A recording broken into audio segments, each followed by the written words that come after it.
Welcome sa Dries TV. Kung interesado ka sa ganitong news, huwag kalimutang isubscribe ang ating YouTube channel. Maraming salamat! So ayan, welcome back again sa ating YouTube channel mga kakimpaw, and sa update natin ito. Ang pag-uusapan natin ay tungkol sa mga importanteng ganap kina Kim and syempre kay Paolo Abilino. Pero bago po ang lahat, maraming salamat sa inyong patuloy na pagsuporta at pagsubaybay sa mga daily update natin. Kaya naman bilang pasalamat, narito po ang mga napili kong komento patungkol yan sa naging previous update. Unang komento mula po ito kay Ginang Mila Carillo. Sabi niya, darating na ang Christmas.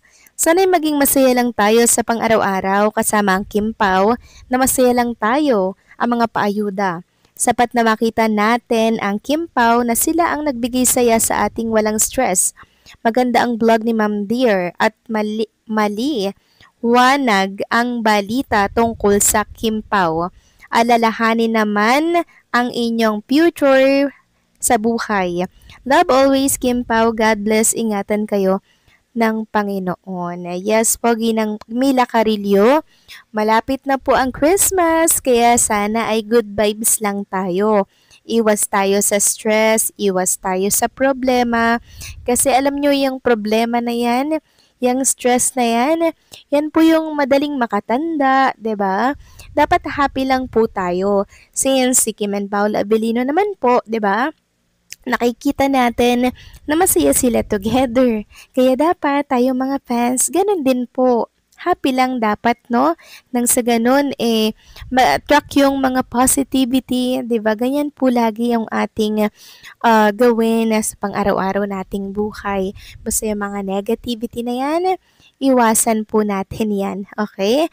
Kasi alam naman natin na si Kim and Paolo Avellino po, mga kakimpaw, ay lagi pong andyan para tayo ay pasiyahin.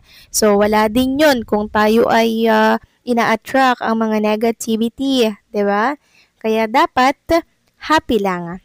So, maraming salamat sa komento, Ginang Mila Carillo. God bless po sa inyo and mag-iingat kayo palagi. At ang next comment naman mula po kay Ginang Norma Dayag. Sabi niya dito, good evening, Doris. Tama ka, Kim Pao is real. Kaya tayo mga seniors ay very much happy for them both. At palakasin pa natin ang dasal para sa kanilang dalawa at positive lang tayo na for their future journey to married life. Sana, Doris, kahit mag-asawa na sila, wag naman abrupt na hihinto sila kagad sa showbiz. Wag naman habang may demand ay tuloy lang nila kasi sanay na kami sa Kim Pao. Hanggat andito pa kami sa ibabaw ng mundo ay tuloy na tuloy ang suporta namin sa dalawa. Naka-engrave na sa puso namin na in our life, may hinahangaan kami na artista na very humble, generous, and kind-hearted. And that is Kim Pao. There's kahit di kami kilala ng Kim Pao, basta we know them through their personality traits. That's enough to us seniors. God bless us all. Tama po kayo dyan, Ginang Norma Dayag, no? Dapat palakasin pa po natin yung dasal natin para kina Kim and Paolo Avellino kasi alam naman natin na very powerful po ang prayer, 'di ba? Kaya kung sama-sama po nating ipagdarasal yung gusto natin at kahilingan natin for Kim and Paolo Avellino, yung nasa itas na po ang kikilos noon. Kaya walang imposible mga kakimpaw, keep praying po kasi alam kong nakikinig po ang Diyos natin. 'Di ba mga kakimpaw? Keep praying and syempre yung paniniwala, no? Stay positive lang mga kakimpaw. Kasi alam naman natin na positivity attract positive din mga kakimpaw. And syempre, sana wag nang humantong na antayin pa ni Kim and Paolo Avellino na malaos muna sila bago nila maisipan, di ba? Na mag-settle down together. Paano kung malaos sila mga ilang taon, di ba? Ilang dekada pa. Di dekada pa rin sila bago mag-settle down. So wag naman sana at sana po ay timbangin po nila ang mga nangyayari o mga pangyayari. So maraming salamat sa komento, Ginang Norma Daya. God bless po sa inyo and mag-iingat kayo palagi.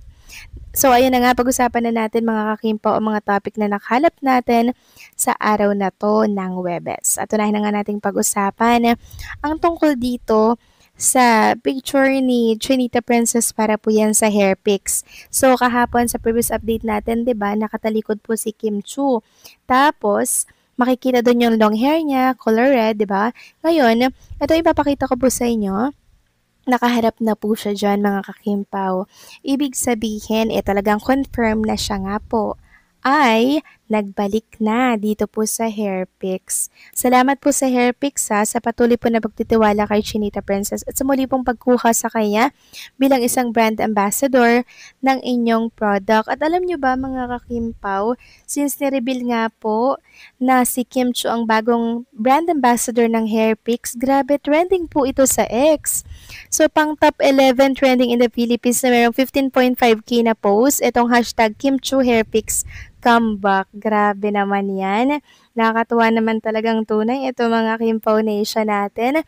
Dahil sana presa po sila sa pagpapatrend kay Chinita Princess. Grabe nakakataba ng puso. Kaya lagi pong grateful and lagi nagpapasalamat si Chinita Princess sa mga Kimpaw fans. Kasi every time na may ganap siya, lagi pong andyan yung mga Kimpaw fans. At alam niyo ba mga kakimpaw, eto nga po at pumirma na si Kim Chu ng kontrata para po yan sa Hairpix. Ito po makikita yan mga kakimpaw na pumirma na siya dyan. Ayan o mga kakimpaw. Tapos may statement nga po dito mula yan sa Livestrong Marketing Inc. Sabi dito, just back to own it again. Livestrong Marketing Inc.